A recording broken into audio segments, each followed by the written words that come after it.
அருட்பெரும் ஜோதி ஆனந்த வணக்கம். அரசு துறையில் வேலை வேண்டுமா? அரசியலில் வெல்ல வேண்டுமா? அரசு சார்ந்த விஷயங்களில் ஏதாவது லோனோ பேமெண்ட்டோ உங்களுக்கு வர வேண்டியது இருக்கா? வரும் ஞாயிற்றுக்கிழமை நான் சொல்லும் ஒரு சூட்சமமான பரிகாரத்தை விநாயகர் கோயிலில் செய்யுங்க. 100% மாற்றங்கள் உண்டு. அருட்பெரும் ஜோதி அருட்பெரும் ஜோதி தனிப்பெரும் கருணை அருட்பெரும் ஜோதி.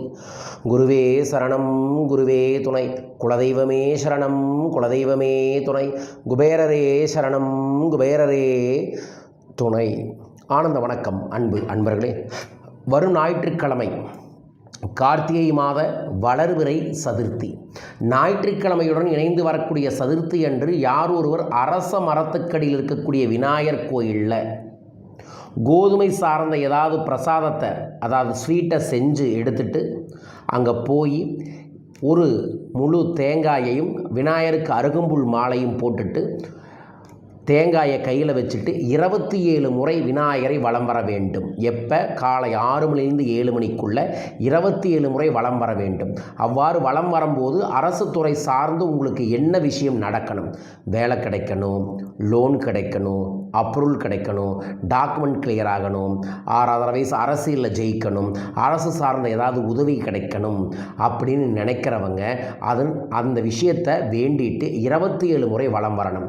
வலம் வரும்போது ஓம் ஸ்ரீம் கம் கணபதே நம, ஓம் ஸ்ரீம் கம் கணபதே நம என்கின்ற இந்த மந்திரத்தை நீங்கள் 27 வளத்திலையும் 27 முறை சொல்லிட்டு அதற்கப்புறம் விநாயகருக்கு முன்னாடி தோப்பு கரணம் 3 முறை போட்டுட்டு கொண்டு போன தேங்காயை உச்சந்தலையை இந்த நேர் வச்சு 3 முறை ஆழ்ந்த சுவாசம் எடுத்து ஆழ்ந்த சுவாசத்தை விட்டு ஓங்கி சிதற தேங்காயை போட்டுட்டு விநாயகர் பக்கத்தில் இருக்கக்கூடிய அருகம்புல்லை கொஞ்சம் எடுத்துட்டு அந்த பிரசாதத்தை கோயிலில் இருக்கக்கூடிய 27 நபர்களுக்காவது கொடுக்கணும். அப்படின்னா 27 ஸ்வீட்ஸாவது கொண்டு போங்க, கோதுமை சார்ந்து கொடுத்துட்டு அதற்கு அப்புறம் நீங்கள் வீட்டுக்கு வந்து ஒரு கையளவு கோதுமையை எடுத்து அந்த வேலை நடக்கணும்னு வேண்டிட்டு கிழக்கு திசையில் தூவி விடுங்க.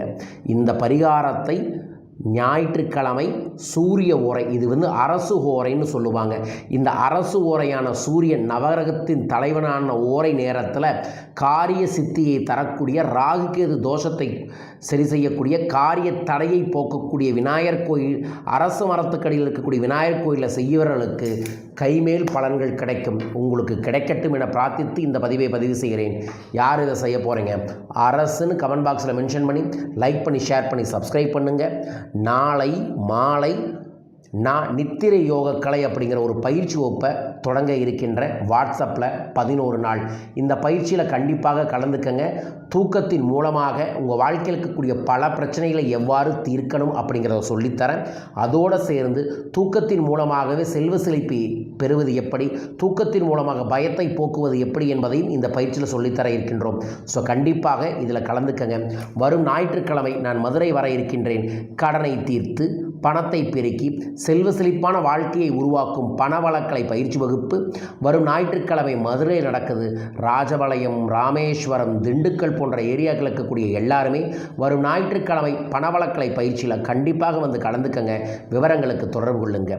நவம்பர் 30ஆம் தேதி கோயம்புத்தூரில் கொங்கண சித்தரின் கல்பத்தரு பயிற்சி வகுப்பு நடைபெற இருக்கின்றது. பக்தி யோகத்தின் மூலமாக கொங்கண சித்தரின் வாழைக்கும்மி ரகசியத்தை கற்றுக்கொண்டால் உங்கள் வாழ்வில் எல்லா விதமான அபரீதமான செல்வ செழிப்பையும் நீங்கள் பெற முடியும். அந்த கல்பத்தூர் பயிற்சியில் கலந்து கொள்ள கீழ்க்கக்கூடிய தொலைபேசியில் தொடர்பு கொள்ளுங்கள். கோவையில் என்னை சந்தியுங்கள். டிசம்பர் மாதத்தில் 7ஆம் தேதி இலங்கை கொழும்புல நம்மளோட பணவளக்கலை பயிற்சி நடைபெற இருக்கின்றது. பயிற்சியில் வந்து கலந்துக்குங்க. உங்கள் வாழ்வில் அற்புதமான மாற்றங்கள் 100% நிச்சயமாய் கிடைக்கும். மேலும் விவரங்களுக்கு கீழ்க்கக்கூடிய தொலைபேசியில் தொடர்பு கொள்ளுங்கள். 2026ஆம் ஆண்டின் சூட்சமமான தமிழ் பஞ்சாங்க டைரியை வெளியிட இருக்கின்றோம். முன்பதிவு தொடங்கியிருக்கு. ஸோ நம்மளோட ஆன்மீக பஞ்சாங்க டைரி தேவைப்படுறவங்க உடனே கீழக்கக்கூடிய தொலைபேசிகளை தொடர்பு கொண்டு உங்கள் பெயரை பதிவு செய்யுங்க. மீண்டும் ஒரு அற்புத பதிவில் உங்கள் அனைவரையுமே சந்திக்கின்றேன். அனைவருக்கும் அனைத்து செல்வங்களும் அபரீதமாய் பெருகட்டும். வாழ்க வையகம், வாழ்க பணமுடன். நன்றிகள் கோடி.